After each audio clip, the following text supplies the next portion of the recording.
15 شعبان کی رات میں ہمارے ملکوں میں جو ہمارے عجمی ملک ہیں اس میں وہ کچھ ہو رہا ہے جو نہ میرے نبی نے کیا، نہ صحابہ نے کیا، نہ تابعین نے کیا۔ عجیب و غریب عبادات گھڑ لی ہیں، عجیب و غریب اس کے اعمال بنا لیے ہیں اپنی طرف سے، اور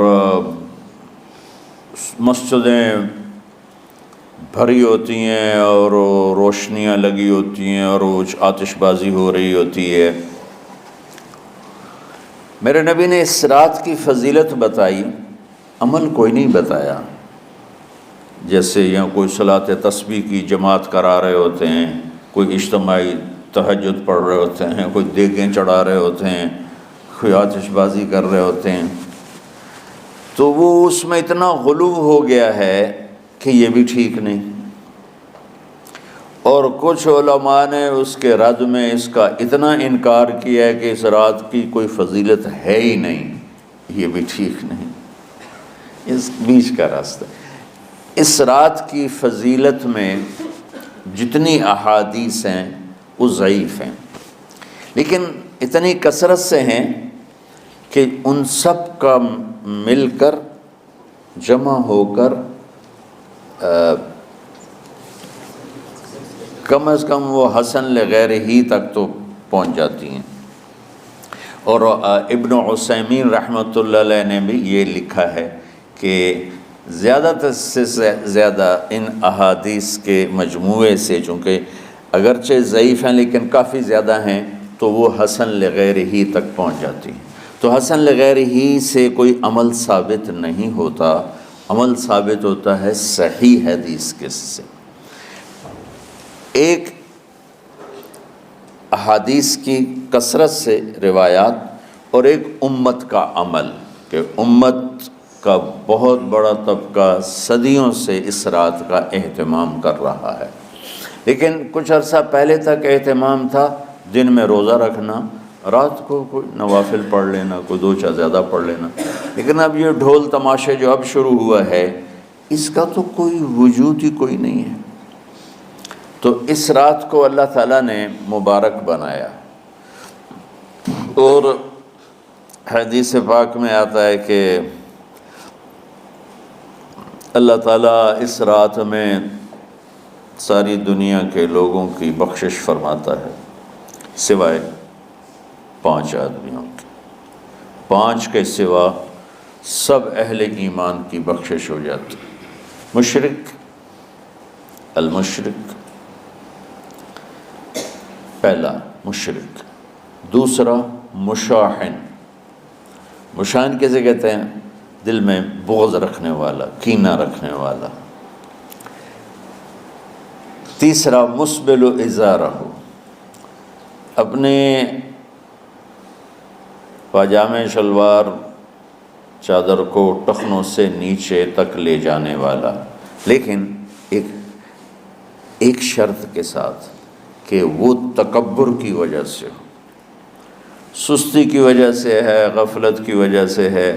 چونکہ جب آپ نے ایک مرتبہ اس کے بارے میں بات کی تو حضرت ابوبکر صدیق نے کہا یا رسول اللہ، میری چادر، عرب چادر باندھتے تھے جیسے ہمارے پنجاب کا لباس چادر تھا، اب وہ کم ہو گئے، ہماری تو بزرگ عورتیں بھی اور مرد بھی سب چادر باندھتے تھے، شلوار کا تو کسی کو پتہ ہی نہیں ہوتا تھا ہمارے بچپن میں۔ یہ تو پھر آہستہ آہستہ جب تعلیم آئی تو شلوار دیہاتوں میں بھی اور شہروں میں عام ہو گئی۔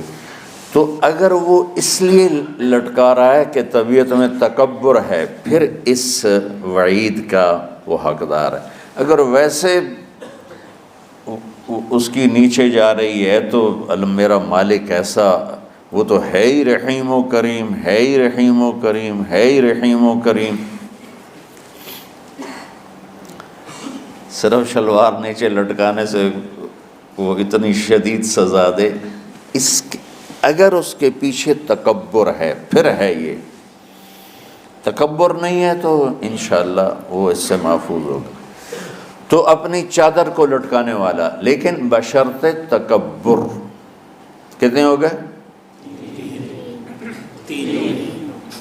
عاق لوالدیہ، ماں باپ کا نافرمان، نافرمان ایسا کہ دکھ دینے والا. چھوٹی موٹی اونچ نیچ تو ہر بچے سے ہو جاتی ہے، نہیں، جن نے والدین کو ٹکڑے ٹکڑے کر دیا ہو اور ان کو دکھ دے دے دے دے کے ان کا سینہ چیر دیا ہو، چونکہ آپ کہتے ہیں پرزے پرزے کرنا کسی چیز کو، تو اپنے دکھ دے کر اپنی بدتمیزی کے ساتھ اس نے ماں باپ کا دل زخمی کر دیا ہو، ایک یہ نہیں معاف ہوتا. 5واں مدمن خمر، مسلسل شراب پینے والا، مستقل جو شراب کا عادی ہو. ان 5 کو مؤخر کر دیا جاتا ہے. معافی نہیں ہونے کا مطلب یہ نہیں کہ اللہ تعالیٰ کبھی معاف نہیں کرے گا. معافی نہ ہونے کا مطلب یہ ہے کہ یہ 5 ایسے گناہ ہیں کہ اس کی وجہ سے بخشش رک جاتی ہے. اگر وہ شرک سے نکل آئے، وہ کینہ سے نکل آئے، وہ تکبر سے نکل آئے، وہ والدین کی نافرمانی سے نکل آئے، شراب چھوڑ دے، تو ان کی بھی بخشش ہو جاتی. جب کوئی توبہ کرے گا فوراً بخشش ہو جائے گی. نہ 15 شعبان کی ضرورت ہے، نہ لیلۃ القدر کی ضرورت ہے، نہ بیت اللہ جانے کے ساتھ توبہ کی شرط ہے. جہاں بھی وہ بیٹھ کے توبہ کرے گا، جس لمحے میں کرے گا، اسی وقت اس کی توبہ قبول ہوگی اور اللہ اس کے پچھلے سارے گناہوں کو معاف فرما دے گا.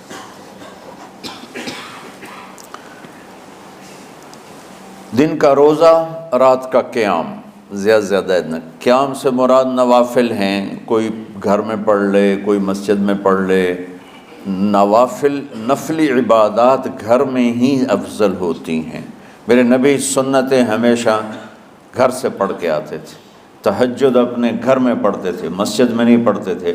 سوائے اعتکاف کے آپ اپنے نوافل سنتیں سب گھر میں پڑھتے تھے اور مسجد میں صرف فرض آ کے ادا فرماتے تھے. اور اس کے بعد بیٹھنا ہوتا تھا تو بیٹھ جاتے تھے، اٹھنا ہوتا تھا تو اٹھ جاتے تھے. تو اعتدال اللہ کو ہر چیز میں پسند ہے. دنیا جو مختصر ہے اس میں کیسے پسند نہیں ہوگا؟ آخرت جیسے معاملے میں بھی اللہ ہم سے کہہ رہا ہے اعتدال، امتن وسطا. ایسے عیسائیوں کی طرح ترک دنیا بھی نہ کرو، یہودیوں کی طرح دنیا کے پیچھے نہ پڑ جاؤ. رزق حلال بھی کماؤ، اپنے بچوں کو بھی دیکھو، اپنے فرائض کو بھی دیکھو جو دنیاوی ہیں، اور اللہ سے بھی اپنا معاملہ ٹھیک کرو اور درست کرو. بعد کے زمانے میں صحابہ کے بعد سے ہی ایک انتہا پسندی امت میں آئی. ساری ساری رات جاگنا. فلاں بزرگ تھے وہ رسے سے اپنے بالوں کو باندھ لیتے تھے کہ نماز پڑھتے پڑھتے جب نیند آئے اور جھٹکا لگے تو رسے سے بندھے ہوئے بالوں سے اس جھٹکے سے تکلیف ہو اور ان کی آنکھ کھل جائے اور پھر نفلوں میں شروع ہو جائے. ایک فلاں بزرگ تھے وہ اپنے آنکھوں میں نمک کا سرما لگاتے تھے تاکہ آنکھیں جل جائیں، اس میں وہ جلن پیدا ہو جائے اور نیند اڑ جائے. یہ ایسے واقعات بھرے پڑے ہیں. فلاں بزرگ تھے، انہوں نے 30 سال عشاء کے وضو سے فجر کی نماز ادا کی. یہ اپنی جگہ پہ بزرگی ہے، لیکن یہ بھائیوں یہ دین ہم پیش نہیں کر سکتے. فلاں بزرگ تھے وہ 30 سال سے ستو کھا رہے تھے کہ روٹی کھانے اور ستو کھانے میں 70 دفعہ سبحان اللہ کا فرق پڑ جاتا ہے. تو روٹی کھائیں تو 70 دفعہ سبحان اللہ کم کہہ سکتے ہیں، اور ستو کھائیں تو 70 دفعہ سبحان اللہ زیادہ کہہ سکتے ہیں. تو لہٰذا ان کا مجھے تو 30 سال ہو گئے، میں تو ستو کھا رہا ہوں، میں تو روٹی نہیں کھا رہا. یہ دین نہیں ہے. یعنی یہ وہ دین نہیں جو ہم انسانیت کو پیش کر سکتے. یہ تو لوگوں کو دوڑانے والی بات. یہ راہبانیت کی شکل ہے. یہ وہ دین نہیں جو ہم لوگوں کو پیش کریں گے تو وہ کہیں گے واہ واہ واہ واہ کیا دین ہے بھائی، قبول کرو. یہ ایک قسم کا غلو آیا. میں ایک حدیث سناتا ہوں، بخاری شریف میں بھی ہے، مجھے اب ہر شے بھول گئی. لیکن وہ ہے نہی الغلو، اس طرح کر کے آپ لوگ زیادہ جانتے ہوں گے جو پڑھ رہے ہیں کہ غلو سے نہیں۔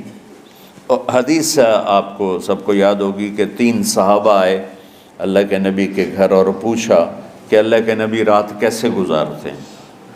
تو گھر والوں نے کہا سوتے بھی ہیں، جاگتے بھی ہیں، کھاتے بھی ہیں۔